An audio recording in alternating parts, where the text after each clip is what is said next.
तो नमस्कार दोस्तों आज हमारे पास 9th क्लास का संस्कृत का पेपर आ चुका है। जैसे दोस्तों आपको पता है कि आप 9th क्लास के स्टूडेंट हो और आज 24 मार्च है और आज आपका संस्कृत का पेपर हुआ था। तो दोस्तों आज हम इस वीडियो में आपको मैं इस पेपर के बारे में बताने वाला हूँ कि आपके क्वेश्चन का सही आंसर क्या है और आपने कितने क्वेश्चन अटेंड किए होंगे और कितने आपके मार्क्स आ सकते हैं। सब कुछ एवरीथिंग मैं आपको बताने वाला हूँ, सो आप इस वीडियो क्लास तक जरूर देखना। तो दोस्तों आज आपका संस्कृत का पेपर था। अगर आप 9th क्लास के स्टूडेंट हो, ये आपका पेपर कोड है 1908 और सीरीज नंबर है 9 अप्रैल 2022। 24 मार्च को आपका संस्कृत का पेपर था और जो आपका पेपर का समय था वो 2.5 घंटे में आपको पूरा करना था। आपका 80 नंबर का टोटल आपका पेपर था। ये स्टूडेंट की कुछ इन्फॉर्मेशन लिखी हुई है कि स्टूडेंट जांच कर लें कि आपकी इस पेपर में पृष्ठ 8 हैं और प्रश्न नंबर आपको 13 पूछे गए हैं। तो यानी कि स्टूडेंट से रिलेटेड ये क्वेश्चन यहाँ पर किए गए हैं। अब चलते हैं सीधा काम की बात पर कि आपने कौन कौन से आपने क्वेश्चन किए हैं और उनका आंसर क्या है। सबसे पहले देखिए यहाँ पर आपको एक गद्यांश दिया गया था जिसको आपको पढ़कर आपको प्रश्न के उत्तर देने थे। तो आई होप दोस्तों आपने ये पढ़ा होगा और यहाँ पर ये आपसे यहाँ पर प्रश्न पूछे गए हैं। तो आपने ये गद्यांश बिल्कुल अच्छे से पढ़ा होगा, एक या फिर 2 बार, और आपको इस गद्यांश के 10 नंबर आपको मिलेंगे। यानी कि एक क्वेश्चन के आपको 2 नंबर मिलेंगे। 5 क्वेश्चन हैं, 5 प्रश्न हैं। तो सबसे पहले देखिए यहाँ पर पहले यानी कै भाग का यहाँ पर पहले का कै भाग का यहाँ पर था भारत देशे किम नाम राजा असीत। तो इसका जो उत्तर था, तो आपने गद्यांश पढ़ा होगा, तो यहाँ पर इसका उत्तर था प्राचीन काले भारत है इति नाम प्रतापी राजा भवत है। उसके बाद काश्य राज्य प्रजा सुखी असित, इसका भारत है था। गै का भारत है। घै का तसम पीतु है नाम राजा दुष्यंत है।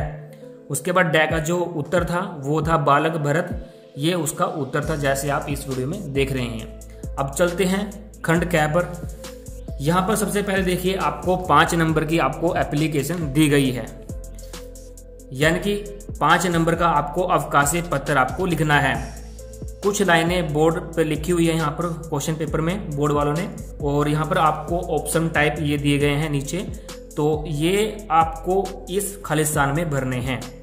सबसे पहले देखिए अगर आपने सेवायाम, यहाँ पर आएगा प्रधानाचार्य और यहाँ पर आएगा यानी कि ये स्विन्यम, और यहाँ पर आएगा आपका दिन दिवस्य, और आपका यहाँ पर आएगा तत्वा, और आपका यहाँ पर हरिदत्त आपका आएगा। अगर आपने ये जो मैंने आपको बताया है और आपने खालिस्तान ठीक भरे हैं यहाँ पर देखकर, तो आपके 5 नंबर बिल्कुल खरे हैं। अब चलते हैं तीसरे प्रश्न की तरफ। सबसे पहले देखिए यहाँ पर आपको चित्र दिया गया है। चित्र पहले आपको अच्छी तरह देखना था। उसके बाद चित्र में क्या क्या घटना हो रही है उसके बारे में यहाँ पर आपसे प्रश्न पूछे गए हैं। ये प्रश्न आपका है 5 नंबर का। सबसे पहले दोस्तों ये आपसे प्रश्न पूछे गए हैं कै, ख, घ, घ और डै। ये आपको यहाँ पर उत्तर दे रखे हैं कि इनमें से कौन सा उत्तर इसमें आएगा। तो सबसे पहले आपका कै में आएगा यहाँ पर अस्तित्व। उसके बाद ख में आएगा यहाँ पर, जैसे कि आप देख रहे हैं ख में यहाँ पर विक्षाह। उसके बाद गै में यहाँ पर आपका उत्तर होगा वो होगा खगह। उसके बाद घ में यहाँ पर घड़ी वाले घ में यहाँ पर आपका उत्तर होगा जलम। उसके बाद लास्ट आपका बचा है डै, तो यहाँ पर इसका उत्तर है कदांती। तो अगर आपने ये बिल्कुल ठीक किए हैं तो आपके 5 नंबर बिल्कुल सही हैं। अब चलते हैं अगले क्वेश्चन की तरफ, अगले प्रश्न की तरफ। तो सबसे पहले देखिए यहाँ पर आता है खंड गै। तो सबसे पहले यहाँ पर आपको गद्यांश दिया गया है। गद्यांश में आपको क्या करना है, आपको ये पढ़ना है कि किस पाठ में से ये आया हुआ है। तो सबसे पहले आपको प्रसंग लिखना है, प्रसंग, उसके बाद व्याख्या,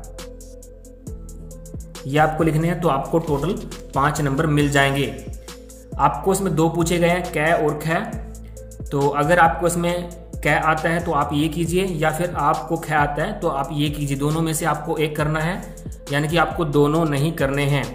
तो सबसे पहले यहाँ पर पृथ्वी जलम तेजो वायु आकाशच प्रकृति। तो यहाँ पर सबसे पहले आपको इसका प्रसंग लिखना है, जैसे कि यहाँ पर लिखा हुआ है प्रस्तुत गद्यांश हमारी पाठ्य पुस्तक शमशु भाग 1 से लिया गया। इस पाठ में हमारे पर्यावरण के बारे में बताया गया है। तो इस तरह से आपको प्रश्न लिखना है सबसे पहले, उसके बाद व्याख्या है। ये आपकी हो जाती है व्याख्या। पृथ्वी, इसके बारे में लिखना है कि ये आपका संस्कृत में लिखा हुआ है, आपको इसकी हिंदी बनाकर लिखनी है। जैसे कि पृथ्वी, जल, तेज, वायु और आकाश इसके प्रमुख तत्व है, वे ही मिलकर अथवा भिन्न भिन्न हमारे पर्यावरण को बनाते हैं। तो इसके बारे में आपको इस तरह लिखना है जैसे मैंने आपको इसमें बताया है। तो आपको टोटल 5 नंबर मिल जाएंगे। अब चलते हैं अगले प्रश्न की तरफ। तो सबसे पहले देखिए यहाँ पर आपको श्लोक दिया गया है। तो यहाँ पर श्लोक में सबसे पहले आपको वही आपको प्रश्न लिखना है, सबसे पहले प्रश्न, उसके बाद आपको करनी है व्याख्या। यानी कि अगर आप ये दोनों कर देते हो तो आपको 5 नंबर मिल जाएंगे। अब इसके 5 प्रश्न के अंदर आपको यहाँ पर कै और ख दिया गया है, या तो आप ये कीजिए या फिर आप ये कीजिए, दोनों में से आपको एक करना है, दोनों आपको नहीं करने हैं। अगर आपको दोनों नहीं आते तो आप खाली छोड़ सकते हैं। तो अगर आप करोगे तो आपको 5 नंबर मिल जाएंगे, अगर नहीं करोगे तो आपको 0 नंबर मिलेंगे। तो सबसे पहले आपको वही करना है, इसका प्रश्न लिखना है जैसे मैंने आपको इसमें बताया है। उसके बाद आपको व्याख्या, ये इसकी व्याख्या है, यानी आपको ये संस्कृत में पढ़ के इसको हिंदी में लिखना है। सभी प्राणी मधुर वाक्य बोलने में संतुष्ट होते हैं, अतः मधुर वचन ही बोलने चाहिए तथा बोलने में कैसा निधान, इस तरह से लिखना होगा। उसके बाद अब चलते हैं आपका प्रश्न नंबर 6 पर। सबसे पहले यहाँ पर आपको सिक्टो दिए गए हैं, यहाँ पर आपको हिंदी भाषा में लिखना है। तो सबसे पहले यहाँ पर आपको 5 नंबर का आपको इसके मिलेंगे, इनमें से आपको 2 करने हैं, यानी कि कोई भी 2 करने। अगर आपको इनमें से जो भी आपको 2 आते हैं, अगर आप 1 करोगे तो आपको 1 के 2.5 नंबर यहाँ पर मिलेंगे। तो सबसे पहले यहाँ पर देख लीजिए, यहाँ पर मैंने घ किया हुआ है। तो यहाँ पर गुणवेद हिम कर्तव्य, यानी ये आपको संस्कृत में दिया गया है, आपको इसकी हिंदी बनाकर लिखनी है। इसकी हिंदी है, मनुष्य को सवा गुणों को प्राप्त करने का प्रयास करना चाहिए। तो इसकी हिंदी है आपको, यानी कि संस्कृत में दिया गया, आपको हिंदी में बनाकर लिखना है। तो आपको अगर 2 लिख देते हो तो इनमें से अगर आप कोई भी 2 कर देते हो तो आपको 5 नंबर मिल जाएंगे। अब चलते हैं अगले प्रश्न की तरफ। अब सबसे पहले यहाँ पर आपको गद्यांश दिया गया है 7वें नंबर में, 7वां आपका प्रश्न है और ये आपका है, यानी कि 2 प्रश्न पूछे गए हैं, तो आपका 1-1 नंबर का एक प्रश्न है। तो सबसे पहले ये गद्यांश है, आप इसे पढ़ सकते हैं, यानी कि आपको 2 प्रश्न पूछे जाएंगे, इनमें से आपको इसका उत्तर देना है। सबसे पहले जो पहला इसका प्रश्न है वो है प्रकृति की कति तत्वानी संति। तो इसका जो उत्तर है यहाँ पर, इसका उत्तर है पृथ्वी, जल, तेजो, वायु, आकाश। तो यहाँ पर इसका ये उत्तर है। अगर आपने ये किया होगा तो आपको बिल्कुल ठीक है।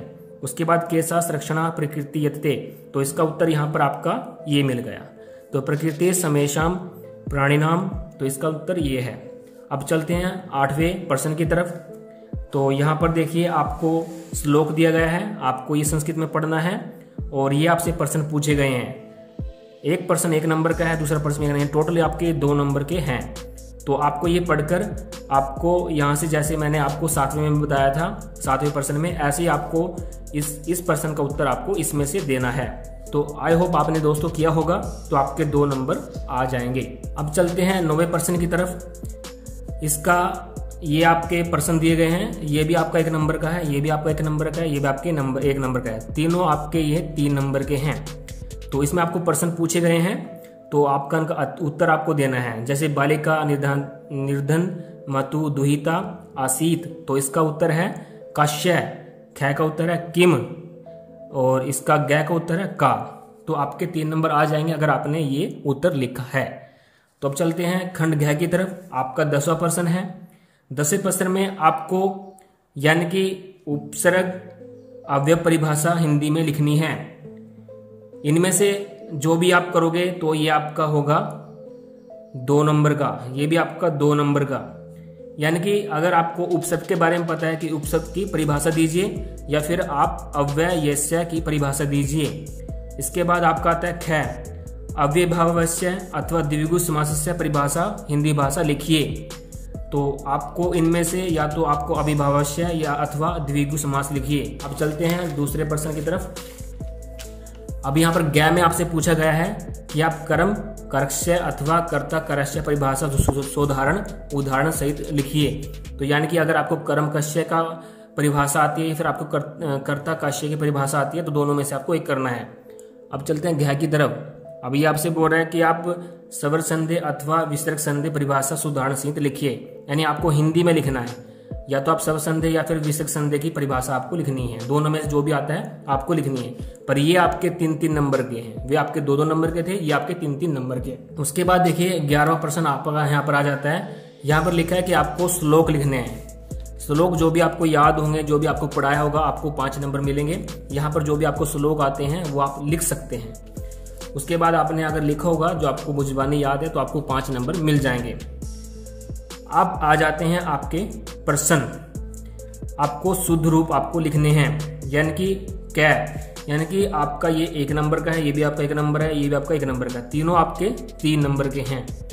तो यहाँ पर सबसे पहले आपसे पूछा गया बालक प्रथम विभक्ति एकवचने, यानी कि आपने पता है पदतः पद्धति पदंती, यानी एक वचन बहुवचन और द्विवचन, इस तरह से आपका होता है, एक वचन बहुवचन और इस तरह। तो सबसे पहले प्रथम पूछा है बालक का, तो यहाँ पर आएगा बालक है। उसके बाद यहाँ पर दूसरा प्रश्न आपसे पूछा गया है कि बालिका द्वितीय द्विवचने, तो यहाँ पर आएगा बालिके बालिके। उसके बाद तीसरे में आपसे पूछा गया है अस्मद प्रथम विभक्ति बहुवचने, तो इसका आएगा वयम। तो इसका आंसर बिल्कुल ठीक है। ये अगर आपने ये किए होंगे जो मैंने आपको बताया तो आपके 3 नंबर बिल्कुल खरे हैं। अब चलते हैं ख भाग पर।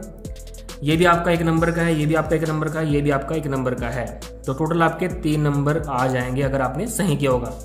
सबसे पहले आपसे पहले प्रश्न पूछा गया पट धातु है नमस्कारे प्रथम पुरुष बहुवचने, तो इसका आएगा आपको इनमें से आपको उत्तर ढूंढना है पठन।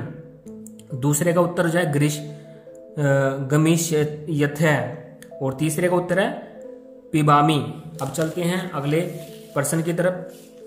अब यहाँ पर आपके ये 1 नंबर का है, ये भी आपका 1 नंबर, टोटल आपके 2 नंबर का है। उचित विभक्ति त्रिचा लिखे, यानी उचित आपको विभक्ति लिखनी है। विना इसकी विभक्ति क्या है? उपद योगे, तो इसकी है द्वितीया। अलम उपद योगे का विभक्ति, इसका है तृतीया, यानी अलम के बारे में आपको बताना है कौन सी भक्ति है, प्रथम तृतीय या फिर द्वितीय। अब चलते हैं दोस्तों, ये आपके 2 नंबर के हो गए हैं। अब अगले क्वेश्चन पे चलते हैं।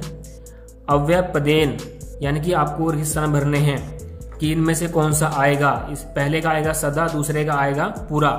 तो ये आपका 1 नंबर का है, ये भी आपका 1 नंबर, दोनों आपके 2 नंबर के हो जाएंगे अगर आपने ये यहाँ पर भरा हुआ है। अब चलते हैं डै पर। उपसर्ग, यानी आपको इनके दोनों के उपसर्ग लिखने हैं। ये आपका 1 नंबर का है, ये भी आपका 1 नंबर का है, दोनों आपके 2 नंबर के हैं। तो यहाँ पर विनर्मा का उपसर्ग वी है और आदि देश का उपसर्ग आदि। अब चलते हैं प्रश्न नंबर 13 की तरफ। तो आपको शुद्धतम उत्तर आपको लिखना है ये देखकर।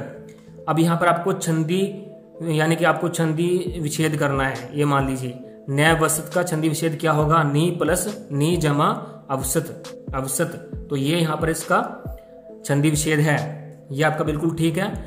पहला क्वेश्चन भी 1 नंबर का आएगा, ख भी आपका 1 नंबर का और गै भी आपका 1 नंबर का। अब यहाँ पर छंदी पदम करना है, वृक्ष जमा उपरी, तो यहाँ पर वृक्ष योपरी। अब गै का यहाँ पर उत्तर है नगा नाम इंद्र है। अब चलते हैं अगली तरफ। ये आपका टोटल 3 नंबर के हो चुके हैं। अब यहाँ से पूछा गया है गृह्य उद्धानम अथः किम समस्त पदम, तो यहाँ पर गृह्योद्यानम, इसका उत्तर 2 है। अब ये आपका 1 नंबर का है। गम कतः संयोगे किम रूपम, इसका गत है। अब आपको प्रत्यय लिखना है कित्वा का, तो यहाँ पर कत्वा इसका प्रत्यय है। अब आपको भूपति पर्यापदम लिखना है। भूपति का पर्यापदम क्या है? राजा। वायु का पर्यापदम क्या है? पवन। युवा का क्या है? विलोम। युवा का विलोम आपको लिखना है विधवा। रथी का विलोम आपको लिखना है विरथ है। और 50 को, यानी कि 50 अंक को आप संस्कृत में आप क्या लिखते हो? उसका 50 आप लिखते हो संस्कृत में, ये उसका उत्तर सही है। यानी ये आपके 1-1 नंबर के थे जो कि आपने किए होंगे, तो आपके पूरे टोटल आपके आएंगे 11 नंबर। ये आपके 11 क्वेश्चन थे। तो ये सारा पेपर मैंने आपका संस्कृत का A to Z करवा दिया है। तो दोस्तों इस वीडियो में मैंने आपका 9th का जो संस्कृत का आज पेपर था उसके प्रश्न के उत्तर के बारे में बताया है। तो आई होप दोस्तों जैसे मैंने आपको इसमें उत्तर बताए हैं क्वेश्चन के, यानी प्रश्न के उत्तर बताए हैं, तो आपने सभी उत्तर आपने ठीक किए होंगे। और जो भी मैंने आपको इस वीडियो में बताया है कि इस प्रश्न का ये उत्तर है, तो आपने बिल्कुल अच्छे से किया होगा। तो आपके नंबर 70 और 80 के बीच में आ जाएंगे। बड़े ही आराम से। और 20 नंबर आपके टीचर के हाथ में होते हैं, जो कि असेसमेंट के नंबर होते हैं, वो आपके अध्यापक देंगे, आपके टीचर देंगे, वो कितना उन्होंने आपके नंबर लगा के भेजे हैं। तो टोटल आपका 80 नंबर का पेपर होता है और 20 आपके टीचर के हाथ में होते हैं। तो टोटल यानी कि आपके 100 नंबर आपके आते हैं एवरी पेपर में। तो फ्रेंड्स, उम्मीद करता हूँ कि मेरे द्वारा दी गई जानकारी आपको पसंद, वीडियो लाइक करना, शेयर करना और कमेंट करना। अगर आप इस यूट्यूब चैनल पर पहली बार वीडियो देख रहे हैं तो चैनल को सब्सक्राइब कर लेना, साथ में बेल को प्रेस कर लेना, ताकि हम जैसे ही वीडियो अपलोड करें आपको तो नोटिफिकेशन मिल सके। Thanks for watching.